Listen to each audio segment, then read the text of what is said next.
Ayan na, magandang umaga sa inyo lahat mga kabayan, pinagpala. Ayan, tayong talakito, malakapas. Sarap niyan, pampaksiw the best. Ayan, galunggong, napakaswabe. Ayan, suwabe mga galunggong yan. Sarap. Ariwa, galunggong na bilog, lalaki. Ayan, tilapia, babae, lalaki yan. Ayan, suwabe.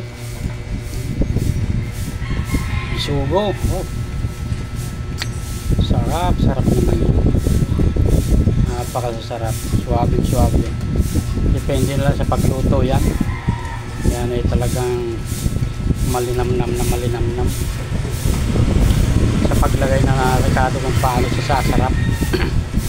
Yan, kagaya malakapas na yan. Kung sabi masarap daw yan, pinaksiw, kaya ay pangat. So, depende sa paglagay niya sa rekado. Dabis yan. Bisugo yan. Ito naman kanuping, bitelya kung tawagin. Dabis pansabaw yan, talaga na. Kitang-kita mo pa lang, sa mata pa lang, malinaw. Wala pang surais yan. Sarap. Sinabaw, bitelya, kanuping, isdang bato. Sabaw, sarap niyan. Lagyan mo talbos ng kamote o kaya pitsay o kaya ay malunggay, tanglad na.